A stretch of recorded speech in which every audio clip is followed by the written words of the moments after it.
오늘 우리 하나님 주신 말씀 누가복음 14장 15절부터 24절, 누가복음 14장 15절부터 24절 저와 함께 교독하도록 하겠습니다. 제가 먼저 15절 읽겠습니다. 함께 먹는 사람 중에 하나가 이 말을 듣고 이르되 무릇 하나님의 나라에서 떡을 먹는 자는 복되도다 하니, 이르시되 어떤 사람이 큰 잔치를 베풀고 많은 사람을 청하였더니 잔치할 시각에 그 청하였던 자들에게 종을 보내어 이르되 오소서, 모든 것이 준비되었나이다 하매, 다 일치하게 사양하여 한 사람은 이르되 나는 밭을 샀음에 아무래도 나가 보아야 하겠으니 청컨대 나를 양해하도록 하라 하고, 또 한 사람은 이르되 나는 소 5겨리를 샀음에 시험하러 가니 청컨대 나를 양해하도록 하라 하고, 또 한 사람은 이르되 나는 장가 들었으니 그러므로 가지 못하겠노라 하는지라. 종이 돌아와 주인에게 그대로 고하니, 이에 집주인이 노하여 그 종에게 이르되 빨리 시내의 거리와 골목으로 나가서 가난한 자들과 몸 불편한 자들과 맹인들과 저는 자들을 데려오라 하니라. 종이 이르되 주인이여, 명하신 대로 하였으되 아직도 자리가 있나이다. 주인이 종에게 이르되 길과 산 울타리 가로 나가서 사람을 강권하여 데려다가 내 집을 채우라.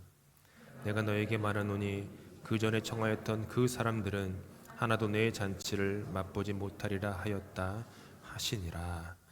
아멘. 지난주에 이어서 같은 우리 성경 말씀 본문을 우리 묵상을 합니다. 지난주에는 그 잔치자리에 거절한 첫 번째 사람에 대해서 우리가 묵상했고요. 오늘은 두 번째 사람이 나는 소 5겨리를 사서 시험하러 가야 되기 때문에 잔치에 못 간다고 양해하라고 했던 그 말, 그 다음에 다음 주에는 나는 이제 막 결혼했다고, 신혼이라고, 그래서 잔치에 못 간다고 했던 것을 묵상하고, 마지막 주 어머니 주일에는 그 주인이 산과 시내와 들로 사람을 보내서 강권하여 눈먼 자, 저는 자, 연약한 자를 다 데려와 당신의 집을 채우는 그 내용으로 4주 동안 같은 본문으로 묵상을 하고 있습니다. 오늘은 두 번째 시간, 또 두 번째 사람, 나는 소 5겨리를 샀음에를 함께 묵상합니다. 미움받을 용기라는, 지난주에도 잠깐 언급했지만 아들러가 쓴 미움받을 용기라는 책에 보면은요, 심리학에서 흔히 사용하는 127 법칙이라는 게 있습니다. 이 127 법칙이 뭐냐 하면 10명의 사람이 있으면요, 한 사람은 나를 좋아하지 않는 사람이 있습니다. 비판하거나 비평하거나 탐탁치 않는 사람이 한 사람이 있고, 두 사람은 나와 서로 모든 것을 받아주는 더 없는 벗이 그 10명 중에 두 사람이 있다. 나머지 7명은 이도저도 아닌 사람들, 이도저도 아닌 그런 사람들이 있다라는 것에서 127 법칙이라는 게 있어요. 언제나 맞다고 생각하지는 않지만 그래도 뭔가 우리의 시선을 좀 환기시키는 그런 좋은 말이죠. 1명, 2명, 7명, 혹은 이거를 사람의 안으로 아는 것을 보면 어떨까요? 하나의 부정적인 삶의 일, 2가지의 너무 잔치 같은 좋은 일, 7가지는 그냥 이도저도 아닌 그냥 삶의 여러 가지 그냥 일상들, 이렇게 있겠죠. 선택에 직면합니다. 나는 1에 집중할 것인가, 2에 집중할 것인가, 7에 집중할 것인가. 나를 싫어하는 한 사람에게 주목하여 내 삶의 에너지를 다 쏟을 것인가, 나를 사랑하는, 사랑해주는 두 사람의 벗들에게 집중할 것인가, 아니면 이도저도 아닌 7명의 사람에게 주목할 것인가. 흔히들 이 내용을 대인관계의 내용으로 생각하는 경향이 있는데, 저는 이 내용을 중독의 문제로 해석했습니다. 이건 중독에 대한 거다. 흔히 중독 그러면 알코올 중독, 도박 중독, 혹은 업무에 워커홀릭이라고 그러죠. 업무에 몰입하는 그런 경우만 떠올리는 경향이 있습니다. 그런데 중독의 정의를 아들러는 뭐라고 했냐면 인생의 조화가 결여된 모든 상태라고 해요. 그 balance of life. 인생의 조화가 결여된 거예요. 이게 뭐냐 하면 하나의 어둠, 부정적 혹은 먹구름에 온 신경을 집중함으로 말미암아 나머지 인생의 조화로운 아홉, 열을 다 보지 못하고 하나가 전부가 되어버린 그런 삶의 모습. 내 삶에 어떻게 보면은 내 삶의 전체로 볼 때 아무래도 좋을 수 있는 아주 작은 일부분에 초점을 다 모으는 거예요. 집중하는 거예요. 잠을 못 이루는 거예요. 막 속에서 여러 가지 것들이, 그러니까 에너지가 막 계속. 그래서 나란 사람의 인생과 내가 살아가는 세계의 전체를 그 하나로 해석하려는 잘못된 생활 양식, 그것을 중독이라고 할 수 있습니다. 잘 아시는 소설 모비딕 소설에는요, 거기 주인공의 이름이 에이헤브 선장이거든요. 그 에이헤브 선장이 딱 그렇게 중독된 삶의, 즉 인생의 조화가 결여된 상태의 삶이 어떤 삶인지를 잘 보여주는 경우입니다. 그가 어떤 사람이냐 하면 정체 모를 신비로운 흰 고래에게 한쪽 다리를 잃었습니다. 한쪽 다리를 잃었어요. 그래서 이 에이헤브 선장은요, 남은 생을 그리고 자신의 모든 세상을 뭐로 몰두하냐 하면은 나에게 상처 입은 고래, 나에게 상처 입은 고래와 나의 그 관계, 그 하나의 프레임으로 모든 것을 축소해 버리고 맙니다. 항해를 떠납니다.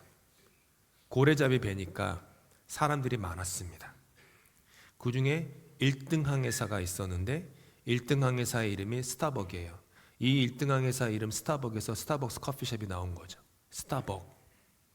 스타벅이 그 에이헵 선장에게 이렇게 말해요. 선장님, 우리는 고래 기름을 얻으러 이 망망대해에 나온 것입니다. 우리는 선장님의 복수를 위해서 이 배에 올라탄 게 아닙니다 라고 말을 해요. 맞죠? 그 말을 듣자 에이헤브 선장이 아주 큰 소리로 고래고래 소리를 질러요. 이렇게 얘기해요. 내가 혐오하는 것은 바로 그 알 수 없는 존재의 흰 고래 자체다. 그 흰 고래가 대리인이든 그 배우의 주인이든 나는 내 모든 증오를 그놈에게 쏟아부을 것이다. 내게 신성모독을 운운하지 말라. 태양이라도 나를 모욕한다면 나는 기꺼이 태양을 후려칠 것이다. 이 태양을 후려칠 것이다. 이 집착, 이 중독, 다리 하나를 잃었다는 그 작은 일은 아니죠. 사소한 일도 아니죠. 그렇다고 해서 그것이 한 사람의 인생의 전부도 아닙니다. 거기만 몰두하는 거예요. 복수. 대가를 지불하는 것, 처벌하는 것, 응징하는 것. 거기에 그냥 모든 신경을 집중해서 심지어 태양이라도 나를 모욕하면 그 태양이라도 내가 후려친다고. 그 집착은 중독으로 빠졌고 그 중독은 결국 파멸로 그의 삶을 이끕니다. 오늘 본문에 나오는 두 번째 사람이 딱 그와 같습니다. 19절 말씀 함께 읽겠습니다. 나는 소 5 겨리를 샀음에 시험하러 가니 청컨대 나를 양해하도록 하라. 첫 번째 사람의 경우와 마찬가지로 소를 사시는 거예요. 5 겨리면은 10마리죠. 소를 사시는데 그 소가 일을 하기에 적합한지 아닌지 먼저 시험해 보시지 않겠습니까? 한 마리도 큰 투자인데 10마리잖아요.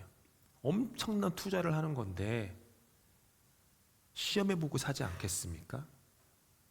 혹은 불가피하게 소를 먼저 사셨어요. 그러면 이미 소를 샀고 여러분의 소유입니다. 그러면 그 소를 살펴보는 건 다음 날 할 수도 있어요. 그게 어디 도망가거나 소유권이 이전되는 게 아니에요. 근데 그는 지금 뭐라고 해요? 내가 소 5겨리를 시험하러 가겠다라고 해요. 이 사람의 이 정신 상태가 어디서 알 수 있냐면 이 시험하러 간다라는 말이 다 담겨 있어요. 이 시험이라는 헬라어 도키마소라고 하는데요. 이 도키마소는 시험하러 가다라는 뜻도 있지만 입증한다, 증명한다 라는 뜻이 매우 강하게 담겨 있는 단어입니다. 이 두 번째 사람은 그냥 확인을 하러 가는 게 아니에요. 소가 어떤지 확인을 하러 가는 게 아니라 이 소들이 나의 기대를, 나의 욕망을, 내 삶의 성공 여부를 충족하는지 입증하기 위해서 간 거예요. 소 10마리면 아주 큰 분홍이었습니다. 지금도 소 10마리면 분홍일 거예요. 그는 자기의 성취로 자신의 존재 가치를 증명하기를 욕망하고 있었던 사람이에요. 내가 이만큼 성취했다. 내가 소 1마리도 아니고 2마리도 아니고 5겨리 10마리다. 그게 나의 성취다. 내가 이런 사람이야. 그리고 내가 이룬 것을 계속 시험하고 싶었어요. 내가 이룬 게 충분한 것인가? 인정받을 만한 것인가? 계속. 이런 그의 모습에서 저와 여러분의 그 영혼의 어두운 그림자가 보입니다.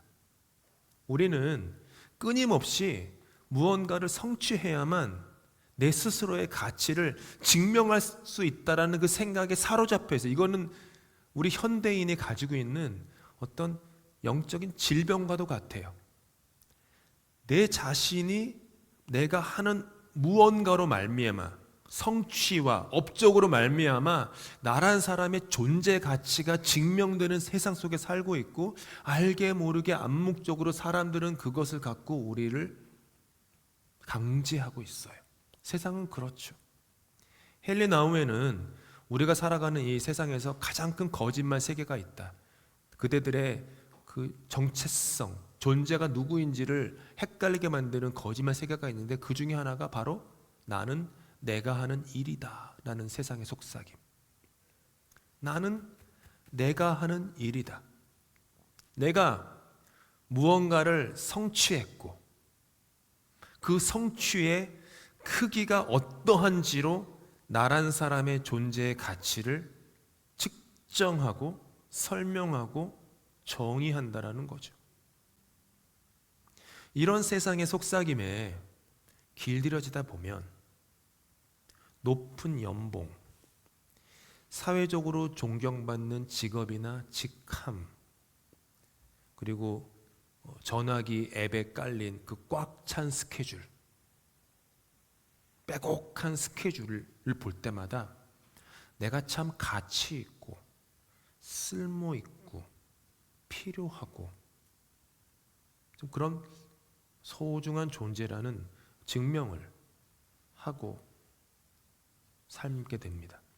그런데 한번 생각해 보십시오. 이게 무너지면 어떻게 됩니까? 무너지면 어떻게 돼요? 내가 이루어낸 실적이 초라해질 때가 반드시 있습니다. 내가 남들보다 뒤처진다고 느껴질 때가 있습니다. 그러면 스스로를 무가치한 사람으로 정의하게 됩니다. 그래서 그 존재가 쉽게 무너집니다.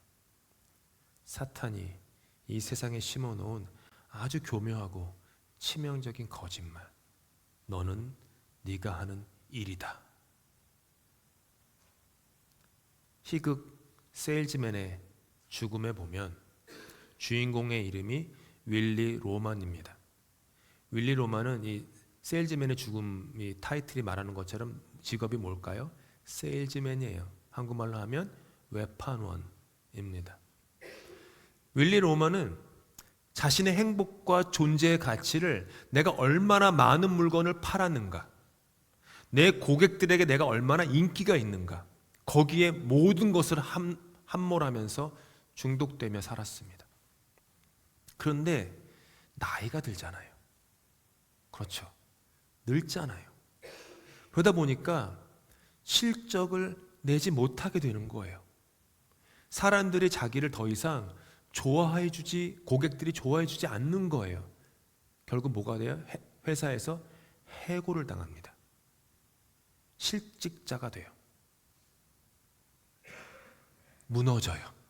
왜냐하면 그는 무언가를 자기의 행위를 통해 이루어내는 윌리 로먼이라는 사람만 있었을 뿐, 그냥 자녀들에게 아빠, 아내에게 그냥 남편인 존재로 자기 자신은 없었기 때문이에요. 이야기가 비극으로 치달아요. 가족에게 보험금이라도 생산해내야지. 생산, 프로듀스. 농부가 추수를 거두는 것처럼 내가 생산해내야지 하면서 가족을 위한 생산을 위해 자신의 목숨을 스스로 끊습니다. 이 비극으로 끝나요. 끝까지 이 윌리 로먼은 생산의 내므로 말미암아 자신의 존재 가치를 증명하고자 살았던, 생산해 내지 않는 나는 그냥 인간으로서 가치가 없는 거예요. 아버지로서의 존재 가치도 없고 남편으로서 존재 가치도 없는. 그러다 보니 은퇴하면 많은 분들이 무너져요. 사실 지난주 설교 때 제가 드래프트에 썼다가 안 썼는데, 오늘도 안 썼는데, 최근 연구조사에 따르면요, 은퇴를 한 후에 20%에서 30%의 분들이 1년 사이에 우울증을 겪는다고 합니다. 대단한 숫자예요. 그 중에 우울증을 많이 겪는 분들이 누군지 아세요? 목사. 맨날 허구한 날 사람들 앞에서 설교하고 말씀 가르치고, 목사님 이러다가 어느 날 사람들 앞에 서지도 못하고 다 사라지는 거예요. 그래서 목사님들이 우울증이 많이 걸리는데 은퇴하고 나면 그렇게 힘들어한대요. 저는 지금도 기도하고 있어요. 은퇴 후에 제 삶이 소프트 랜딩이 되기를. 정말로 부족한 연약한 존재 가치인 거죠. 세상에서 가장 큰 비극이 뭔지 아세요? 자기 자신을 잃어버리는 겁니다. 나 자신을 잃어버리는 것이 세상에서 가장 큰 비극이에요. 두 번째 사람은 영원한 생명의 잔치를 향해 한 걸음도 내딛지 못해요.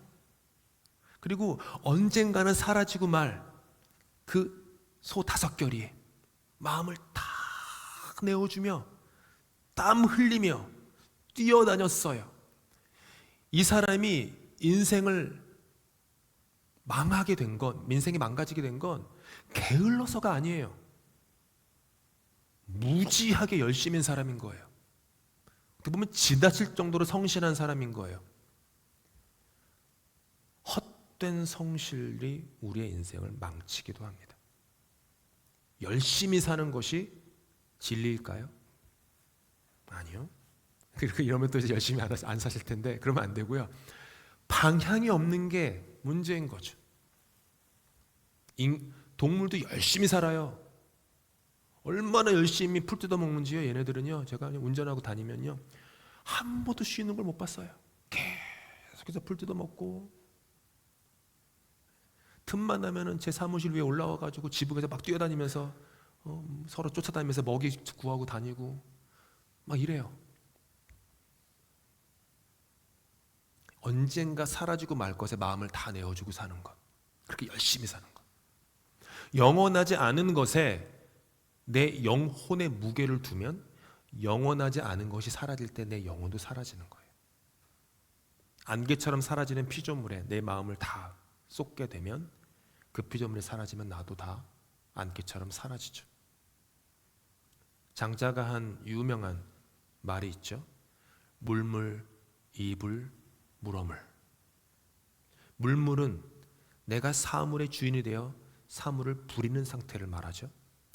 물어물은 내가 사물에 얽매여 사물의 부림을 받는 노예 상태를 말해요. 물물, 이불, 물어물. 이걸 대입해 보면 오늘 본문의 그 사람이 잘 해석돼요. 그가 소를 산 것이 아니라 소가 그를 산 것이에요.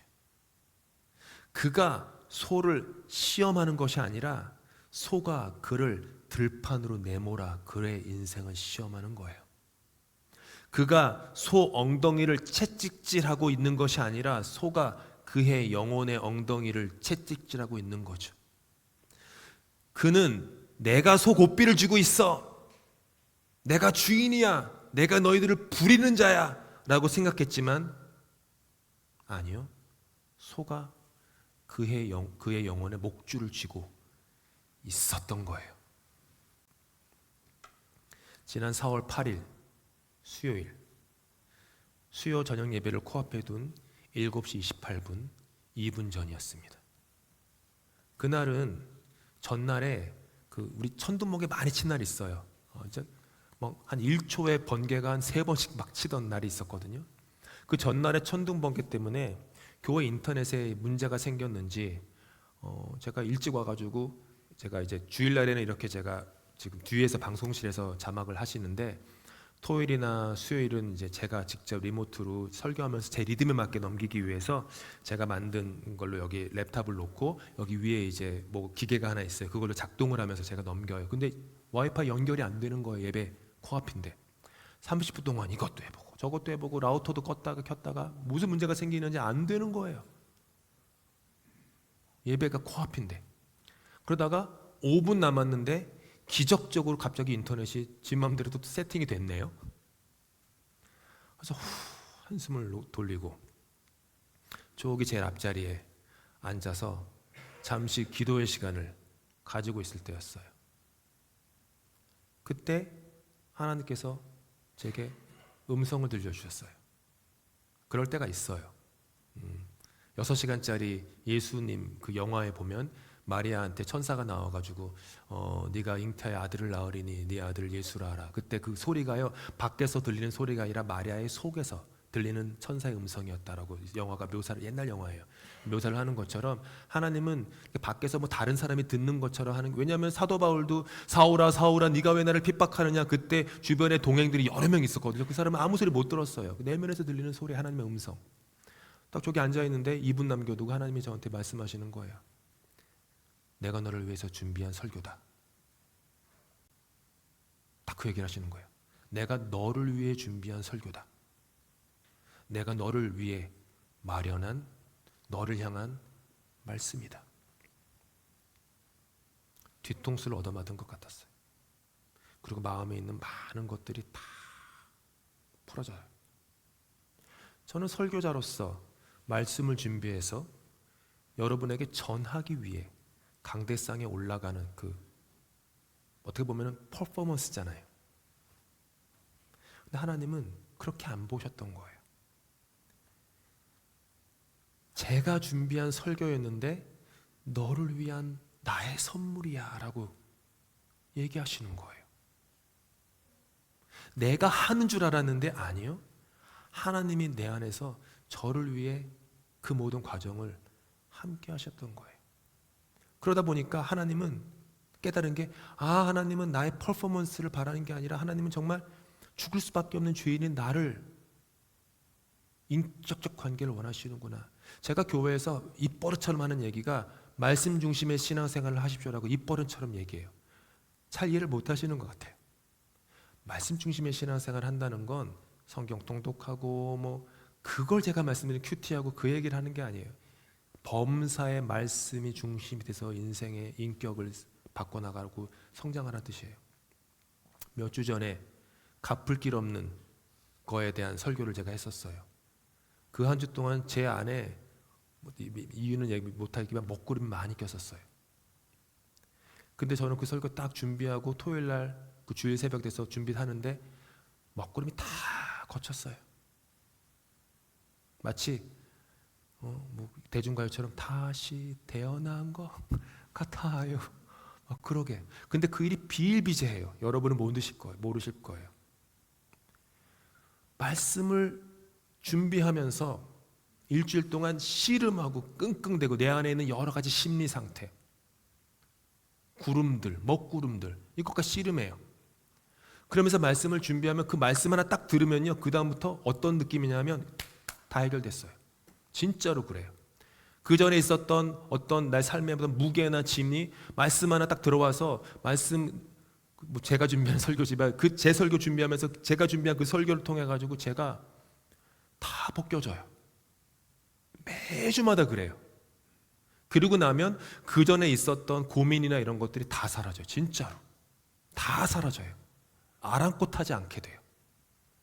괜찮아. 진짜 다 소를 턴 것처럼 가벼워져요.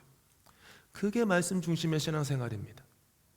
말씀이 중심이 되는 것은 내 삶의 말씀이 중심이 돼서 내 삶의 모든 계절에, 내 삶의 모든 높낮이에 하나님께서 그 말씀으로 나의 삶을 승화시키고 해석해 주시고 변화시켜 주시고 다른 시선, 네가 보는 게 이 구석의 작은 것만 봤지 그거 하나만 봐서 아니, 아홉이 있어. 여기 엘리야가 주님 왜 저밖에 안 남았습니까?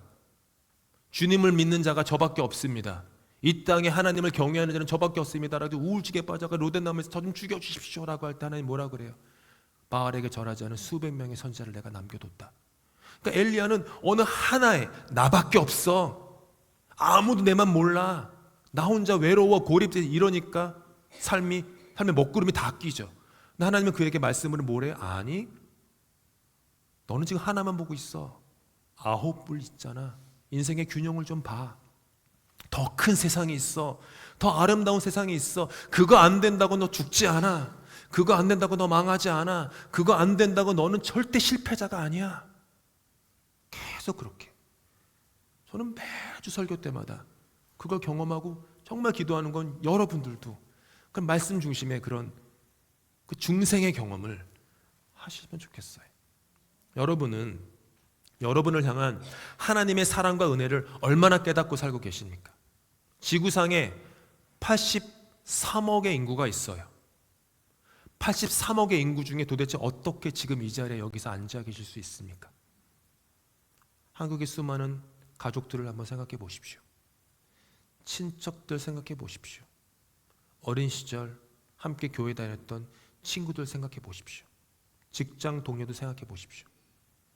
그들은 지금 하나님을 다 모릅니다. 저랑 그렇게 밤새우면서 교회에서 신앙생활했던 걔네들도요, 교회 떠났어요. 왜 나만?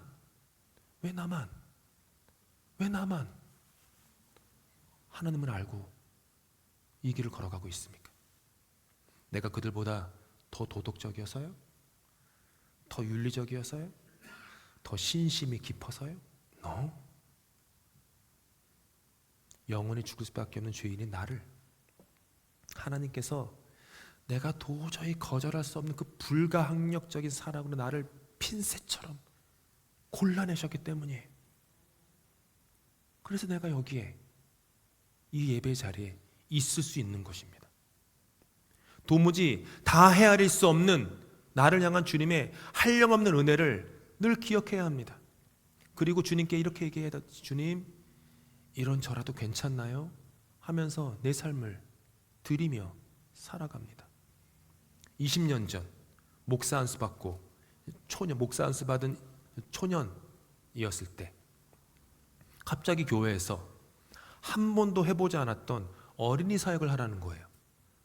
그것도 영어로 하라는 거예요. 신학교 다닐 때 그 설교학 수업 때 영어로 설교 몇 번 해본 것이 고작이고, 제 마음에는요, 어떻게 들을지만 어린이가 제 마음에 없었어요. 저는 어린아이들을 그렇게 사랑하는 사람이 아니에요. 저는 청년들을 바라보면서 사역했었고요. 그랬었어요. 근데 갑자기 교회에서 어린이 그것도 영어로 하라는 거예요. 순종했습니다. 왜냐하면 제가 가졌던 작은 믿음은 하나님이 나를 부르시면 순종해야지, 무조건. 묻지도 따지지도 말고 순종해야지. 그리고 내가 능력이 없어도 부르신 분이 사람이 아니라 하나님이라면 거기에 맞는 능력을 반드시 주셔라는 믿음이 있었거든요. 반드시 주셔, 하나님이. 어떻게 보면 순수한 신앙이죠. 계산하지 않았어요. 그럼요, 해야죠. 두려움이 있었죠. 했어요. 주님께서 질그릇 같은 저를 사용해 주시는 거예요. 제가 연약한 걸 다 알잖아요. 그 주변에서 얼마나 그 엄마 아빠들이 저를 불쌍히 여기는지, 득달같이 달려들어가지고 목사님, 패스터 데이비 뭐 도움 필요한 거 없어요?